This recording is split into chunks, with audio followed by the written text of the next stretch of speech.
आता आपण याच्यातला नेक्स्ट पार्ट एक बघूया, छोटासा आहे तो. The relation between roots of the quadratic equations and coefficients. म्हणजेच या वर्गसमीकरणांची मुळे आणि त्यांचे सहगुणक यांच्यातील रिलेशन संबंध कसे आहेत ते बघायचे. म्हणजेच मूळ, तर क्वाड्रॅटिक इक्वेशनची मुळं म्हणजेच काय, रूट्स म्हणजेच काय, अल्फा एक आणि बीटा एक. Alpha and beta are the roots of equation ax² + bx + c = 0. म्हणजे कोणत्याही क्वाड्रॅटिक इक्वेशनची रूट्स 2 असतात, अल्फा एक आणि बीटा एक. आपण जे कॅल्क्युलेट करताना मध्ये 2 काढतो, 2 रूट काढतो, म्हणजेच x = समथिंग ऑर समथिंग. म्हणजे ऑरचे आपण 2 मुळं काढतो, तेच अल्फा आणि बीटा असतात. यांच्यामधला आणि सहगुणक यांच्यामधला आपल्याला संबंध बघायचा आहे. इथं थोडक्यात बघा पॉईंट्स काय आहेत. If alpha and beta are roots of the quadratic equation ax² + bx + c = 0. Alpha बरोबर काय असणार आहे, alpha = -b + b रूटमध्ये b² - 4ac / 2a. आणि बीटाची व्हॅल्यू मायनस असते, अल्फाची व्हॅल्यू प्लस असते, एक लक्षात ठेवा. Beta -b - √b² - 4ac / 2a त्याच्यामधलं seconds. Alpha plus beta -b/a असतं. म्हणजे जर अल्फा प्लस बीटा आपल्याला किंमत काढायची असेल तर -b/a म्हणजेच एक्सचा सहगुणक /x² चा सहगुणक. And alpha multiplied by beta जर असेल तर c/a ही व्हॅल्यू काढायची. म्हणजे हे फॉर्म्युले आहेत थोडक्यात, की alpha plus beta -b/a, alpha beta c/a. पुढचं स्टेटमेंट बघा. Nature of roots of quadratic equation. म्हणजेच या क्वाड्रॅटिक इक्वेशनच्या मुळांचं जे नेचर आहे ते नेचर आपल्याला पुढच्या एक्सरसाइजमध्ये आपल्याला काढायचं आहे. नेचर म्हणजेच स्वरूप, मुळांचं स्वरूप कसं आहे, की ते वास्तव आहे, म्हणजेच रियल आहे, की अनइक्वल आहे, इक्वल आहे, अशा पद्धतीने आपल्याला त्यांचं स्वरूप सांगायचं आहे. Nature of a route of quadratic equation ax² + bx + c = 0 depends on the value of b² - 4ac.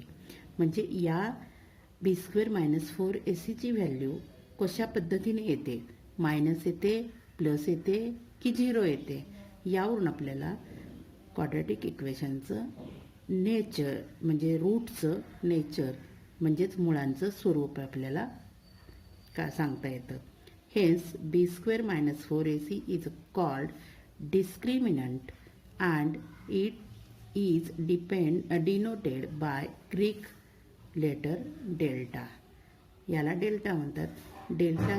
डेल्टाची value किती आहे त्याच्यावरून आपल्याला या इक्वेशनचं मुळाचं स्वरूप आपल्याला सांगता येतं. नेचर ऑफ अ रूट कशा पद्धतीने सांगता येतं. इफ डेल्टा = 0, जर b² - 4ac ची व्हॅल्यू जर 0 आली तर the root of quadratic equation are real and equal. वास्तव आणि समान असते.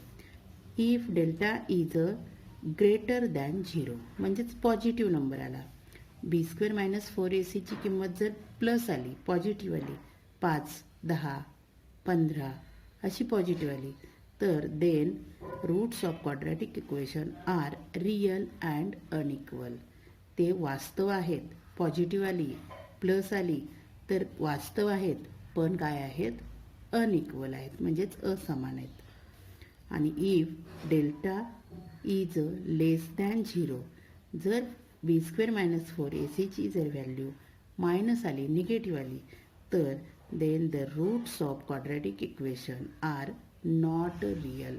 फक्त नॉट रियल म्हणजेच वास्तव नाही असं लिहायचं आहे. आणि quadratic equation whose roots are alpha and beta is, म्हणजे अल्फा आणि बीटा या किमती घेऊन आपल्याला क्वाड्रॅटिक इक्वेशन जर तयार करायचं असेल तर एक्स स्क्वेअर मायनस साईन आहे इथं फॉर्म्युल्यामध्ये बघा, minus in bracket alpha plus beta x plus alpha beta म्हणजेच अल्फा गुणिले बीटा. म्हणजे आपण या ए बी आणि सीच्या किमतीवरून आपल्याला क्वाड्रॅटिक इक्वेशन तयार करायचं असतं की जेणेकरून अल्फा प्लस बीटा बरोबर मायनस बी डिवायडेड बाय ए करायचं, ते इथं लिहायचं आणि अल्फा मल्टिप्लाइड बाय बीटा म्हणजे सी डिवायडेड बाय ए करायचं आणि तिसरं पद निघतं. यावरून आपल्याला समीकरण तयार करता येतं. आता पहिला क्वेश्चन बघू आपण. Quadratic equation fill in the blanks, fill in the gaps and complete. Quadratic equation कोणतं आहे? A x square plus b x plus c is equal to 0 आणि दुसऱ्या स्टेपमध्ये दिले b square minus 4ac is equal to 5 आहे. म्हणजेच याची किंमत किती आहे? पॉझिटिव्ह आहे. म्हणजे इथं काय लिहिणार आहात? नेचर ऑफ रूट कोणतं येणार आहे? त्याचं पॉझिटिव्ह असेल म्हणजे डेल्टा हा 0पेक्षा मोठा असेल तर कोणतं असणार आहे? Real and unequal. म्हणजेच इथं काय लिहिणार आहात? Real and unequal.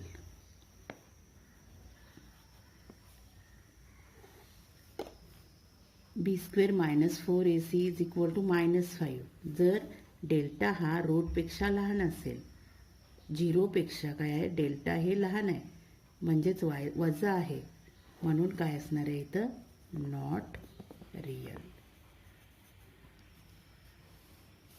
पुढचं बघा, sum of roots is equal to -7.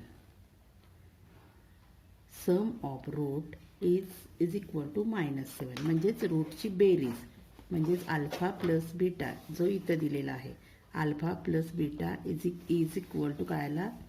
-7 आला. तर क्वाड्रॅटिक इक्वेशन त्याचं काय असणार आहे? मायनस आहे म्हणजेच काय असणार आहे? क्वाड्रॅटिक इक्वेशन त्याचं आपल्याला कॅल्क्युलेट करायचं आहे.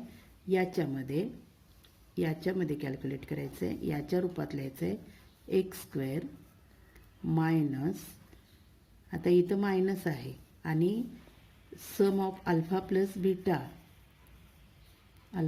बीटा एक्स आणि आपल्याला फॉर्म्युला काय येतो? Alpha beta is equal to 0 येतो.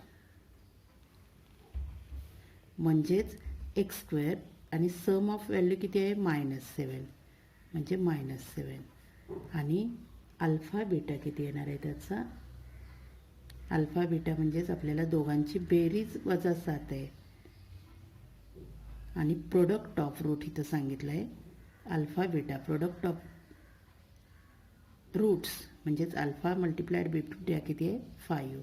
म्हणजे याच्याऐवजी आपण किती लिहिणार आहोत? 5. म्हणजे इथं काय इक्वेशन येणार? इथं इक्वेशन येणार एक्स स्क्वेअर मायनस 7x, इथं पण मायनस आहे, -7x plus 5 is equal to 0. म्हणजेच X square plus 7x minus plus 7x plus 5 is equal to 0. हे आपल्याला इथलं इक्वेशन मिळालं. बघा, लक्षात घ्या परत एकदा. रूट्स इथं आपल्याला इक्वेशन तयार करण्यासाठी मुळांची बेरीज पाहिजे असते म्हणजेच अल्फा प्लस बीटा.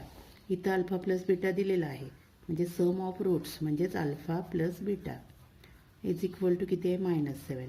मग या फॉर्म्युल्यामध्ये अल्फा प्लस बीटा किती आला? -7 आणि इथं दिलेलं आहे प्रोडक्ट ऑफ रूट्स म्हणजेच alpha multiplied by beta. Product of root किती दिला आहे? 5. म्हणजेच आपल्याला इक्वेशन मिळालं इथलं -7 आणि इथलं मायनस प्लस येतात आणि इथं 5 म्हणजेच X square minus plus 7x plus 5 इथं दिलेलं आहे.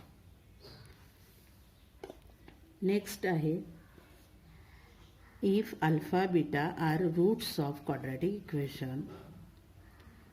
तर याच्यामध्ये आपल्याला वहीत सोडवून दाखवते.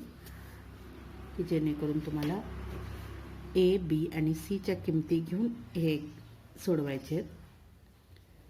त्याच्यामध्ये इक्वेशन काय आहे, 2x² - 4x - 3 = 0. आपल्याला ए बी आणि सीच्या किमती काढायच्या आहेत. त्याच्यासाठी कंपेअर करायचं आहे. comparing with ax² + bx + c = 0. Therefore a = 2, b = -4 आणि c = -3. इथं आपल्याला सांगितलेलं आहे अगोदरच की alpha plus beta = -b/a. Alpha multiplied by beta = c/a. म्हणजेच आपल्याला इथं अल्फा प्लस बीटा = -b/a. म्हणजेच मायनस बी किती आहे, -4 डिवायडेड बाय ए किती आहे, 2. म्हणजेच -4 डिवायडेड बाय 2 म्हणजेच किती आलं, 2 आलं. आणि अल्फा मल्टिप्लाइड बाय बीटा म्हणजेच alpha beta = c divided by A c किती आहे, -3 डिवायडेड बाय ए किती आहे, 2. म्हणजेच व्हॅल्यू ऑफ अल्फा बीटा किती आला, -3/2. म्हणजेच आपल्याला इथं आपल्याला किती लिहायचं आहे, अल्फा प्लस बीटा किती आले, आपल्याला 2 आले. आणि अल्फा मल्टिप्लाइड बाय बीटा किती आले, -3 डिवायडेड बाय 2. अशा रीतीने आपलं 2.5 मधला फर्स्ट क्वेश्चन आपण काय केला, सॉल्व केलेला आहे. आता याच्यामध्ये आपल्याला जे सेकंड अँड थर्ड जे एक्झाम्पल दिलेत, क्वेश्चन्स दिलेत, त्याच्यामध्ये याच्याप्रमाणे आपल्याला काय करायचं आहे, x² + 7x - 1 = 0. याच्यामध्ये ए बी कंपेअर करायचं आहे. आधी कंपेअर केल्यानंतर ए बी आणि सीच्या व्हॅल्यूज काढायच्या आहेत. त्याच्यानंतर b² - 4ac बरोबर किती आहे, b² - 4ac बरोबर किती आहे ते किमती काढायच्या आहेत. आणि त्याच्याबरोबर जी किंमत येणार आहे त्याला आपण डेल्टा म्हणणार आहोत. जो डेल्टा म्हणजेच छोटा त्रिकोण, डेल्टा = किती व्हॅल्यू येते ती लिहायची. आणि त्याच्यानंतर त्याचं स्वरूप लिहायचं आहे की it is a real, it is a unequal, equal कोणतं आहे ते लिहायचं आहे. म्हणजेच आपल्याला आजचा जो अभ्यास असणार आहे तो असणार आहे सेकंड अँड थर्ड क्वेश्चन सोडवायचं आहे.